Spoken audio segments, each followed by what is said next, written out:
The Legend of Zelda is one of the most beloved franchises in gaming history. It's also, quietly, one of the most disturbing. From enemies designed to psychologically torment children, to dungeons built on top of actual torture chambers, Hyrule is hiding some truly awful stuff. So today, I'm breaking down every horrifying thing lurking in this franchise, starting with an enemy that isn't even dangerous, just incredibly mean. Wallmasters. Every kid who played Ocarina of Time remembers the exact moment a giant hand dropped from the ceiling, grabbed Link, and dragged him all the way back to the start of the dungeon. No health damage, no game over, just pure, concentrated disrespect. Wallmasters don't want to kill you. That's what makes them so evil. Their entire purpose is to waste your time and make you flinch. They show up with a growing shadow on the floor as your only warning, snatch you out of whatever progress you've made, and dump you back at the entrance like nothing happened. You don't outfight them, you just lose 10 minutes of your life and develop a lifelong distrust of ceilings. The shadow warning technically gives you a chance to dodge, but in practice, especially as a kid, you're panicking too hard to react. You see that dark circle expanding under your feet, and your brain just shuts down. Here's the thing, even when they're not on screen, you're thinking about them. Every room you enter, every shadow that flickers, you're bracing for that hand. They create more sustained tension than half the actual bosses in the franchise, and they do it without ever being a real threat. They're just mean. Impressively, relentlessly mean. But at least Wallmasters only waste your time. The next enemy on this list will freeze you in place while it slowly crawls toward your face. Re-Deads. Wallmasters grab you and waste your time. Re-Deads grab you and make you question why you're playing a game rated E for everyone. These things showed up in Ocarina of Time back in 1998, and they've been living rent-free in the nightmares of an entire generation ever since. They're humanoid, with blank, hollow faces that look like someone tried to sculpt a person from memory and gave up halfway through. But the real problem isn't how they look. It's the scream. The moment a Re-Dead detects you, it lets out this piercing shriek that literally freezes Link in place. You can't move, you just stand there while this thing shuffles toward you, latches onto your body, and starts draining your life force, which is,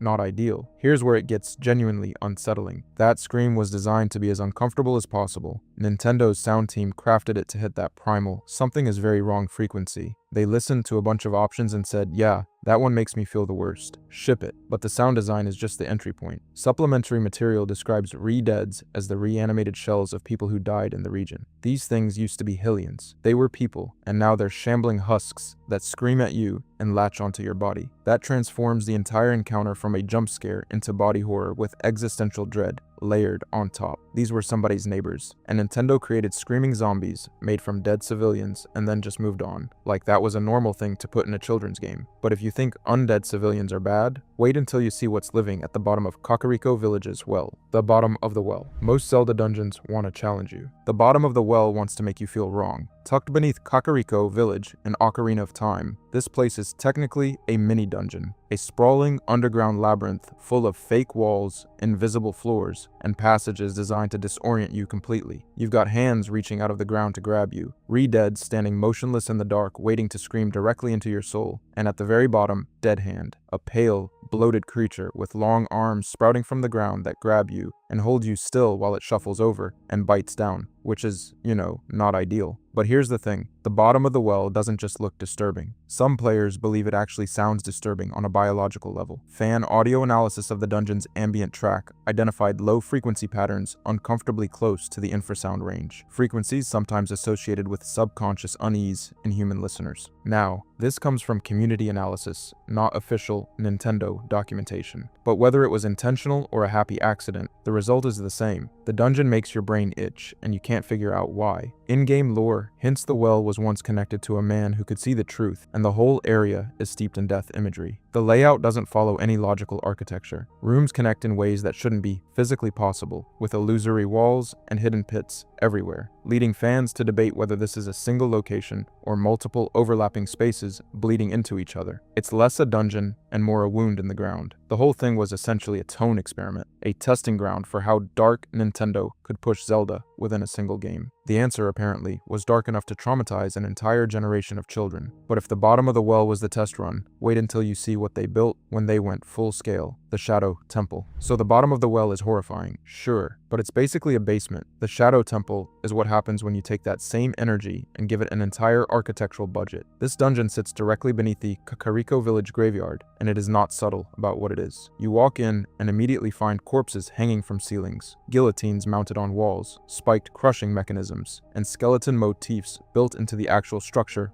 of the building. This isn't decoration, this is infrastructure. Here's where it gets dark. The Shadow Temple wasn't built by monsters. It wasn't corrupted by Ganondorf. It wasn't some ancient evil's lair. This was built by Hyrule's own people, the good guys, the ones you're supposedly fighting for. They constructed a purpose-built torture facility underneath a quiet village and then just, moved on with their lives. Cool. That's also a thing that happened. The temple's layout spans multiple distinct chambers, each themed around death, shadow magic, and containment. Not treasure storage, not worship, containment. Every room is designed to keep something locked inside and suffering. The architecture tells you exactly what this place was for, and it wasn't anything noble. And then there's the thing they were containing. Bongo, a massive invisible entity with two disembodied hands that phases between reality and shadow. You fight this creature on a giant drum suspended over a dark void, because at this point, why not? The entire boss arena is basically a percussion instrument hovering above nothingness, and you're bouncing on it while trying not to die. Fans generally agree the Shadow Temple is more visually grotesque than the well, but less psychologically suffocating. The well crawls under your skin. The Shadow Temple just shows you the instruments and lets your imagination do the rest. But if a government-sanctioned torture dungeon feels a little too grounded for you, don't worry. The next entry takes place in a kingdom where the dead forgot how to stay dead. Dead Hand. Most bosses in Zelda have a simple premise. You learn the pattern, you exploit the weakness, you win. Dead Hand doesn't work like that. Dead Hand requires you to walk up to one of the pale, blood-stained hands sticking out of the ground and let it grab you. On purpose. The game literally will not let you fight this thing until you've been seized and restrained by it first. That's not a boss fight. That's a hostage negotiation, where you're the hostage. Found in both the bottom of the well and the Shadow Temple in Ocarina of Time, Dead Hand is pure wrongness given physical form. It has a lumpy, pale body low to the ground with an elongated neck and a jaw that unhinges to bite you. No skeleton that makes any anatomical sense. It's essentially a massive, fleshy mound with infinite hands sprouting from the ground around it like some kind of nightmare garden. The thing shuffles towards you while you're pinned in place, lowering its head to take a chunk out of you. Here's what makes it genuinely disturbing. Dead Hand looks like something that shouldn't exist in a Nintendo game. A bloated, corpse-white creature with a face full of teeth and blood-stained hands that hold you still while it feeds. Try to think of a single other enemy from 1998 that looks like this. You can't, because nothing did, and nobody knows what it actually is. Nintendo has never explained where Dead Hand came from. Fan theories range from it being connected to the Sheikah's dark history to a physical manifestation of the torture that took place in the Shadow Temple. Some players think it's the collected remains of execution victims fused into one creature. Every single one of those explanations is horrible, and the fact that none of them are confirmed somehow makes it worse. There's no lore entry that softens it. It just exists, waiting underground for a child to walk into its hands. But if Dead Hand is what Hyrule keeps in its basement, wait until you see what it keeps in its kingdom's history books. The Gloom Spawn. Every Zelda game has tried to scare you with what enemies look like. Tears of the Kingdom decided to scare you with what enemies do to your screen. The Gloom Spawn are extensions of the Gloom itself, a force of decay tied to the Demon King. Ganondorf, sealed beneath Hyrule Castle for millennia. They crawl out of pools of black miasma with bodies that aren't fully formed. Parts of them are dissolving while they move. They look like something that forgot how to be alive, but kept trying anyway. Low intelligence, zero strategy, but they will not stop following you. They just keep dragging themselves across terrain like a stain that learned to crawl. But here's the thing, the Gloomspawn aren't scary because of how they look. Plenty of Zelda enemies look worse. They're scary because of what happens to your health bar when they touch you. Contact with a Gloomspawn doesn't just deal damage, it corrupts your hearts. The segments of your health bar turn dark and withered, visually rotting on your own interface. You can't heal those hearts back with normal food. They're just gone, sitting there like dead tissue. The only way to restore them is by cooking with specific Sundaline recipes or reaching a surface light route. The corruption isn't happening to Link in some cutscene you can detach from. It's happening to your UI. Your health bar, the one thing every player relies on as a constant, starts decaying in front of you. Most horror in games is something you watch. A creepy enemy, a dark room, a disturbing animation. The Gloomspawn made horror something you experience through your own interface. Your vulnerability isn't abstract anymore. It's visible, rot, spreading across the one element of the screen you thought was safe. Fans have argued this single mechanic is more unsettling than any creature design in the franchise. They might be right. But if the Gloomspawn corrupted your health bar, wait until you see what Calamity Ganon did to an entire kingdom's worth of guardians. The Ancient Cistern. Skyward Sword is a colorful game. Bright skies, lush forests, a general vibe that says this is a fun adventure for everyone. Then you walk into the ancient cistern and the game decides to ruin your entire week. Here's the thing about this dungeon. The upper half is gorgeous. Crystal clear water, golden statues, serene lighting. It looks like a temple built by people who genuinely loved beauty. You're swimming around, solving puzzles, thinking, wow, this is pleasant. And then you go downstairs. The basement of the ancient cistern is one of the most aggressive tonal shifts in Zelda history. The water is cursed purple sludge that damages Link on contact. The chambers are crawling with cursed bokoblins, undead zombie creatures that claw out of the ground and latch onto you. They drag themselves toward Link with this horrible, lurching movement, and if enough grab on, they literally pull you down with them. But here's where it gets dark. The entire dungeon is based on a Buddhist parable called the Spider's Thread, a story about a sinner in hell who gets one chance to climb a thread up to paradise. The ancient cistern recreates this literally. Link has to climb a rope from the cursed basement, while cursed bokoblins grab at his legs trying to drag him back down. You are acting out the parable in real time. The upper floors are paradise. The basement is hell, and the game never tells you any of this. At the center of it all sits Koloktos, a six-armed golden automaton that rips its own arms off and swings massive swords at you. The fight requires you to tear Koloktos apart piece by piece with its own weapons, which is,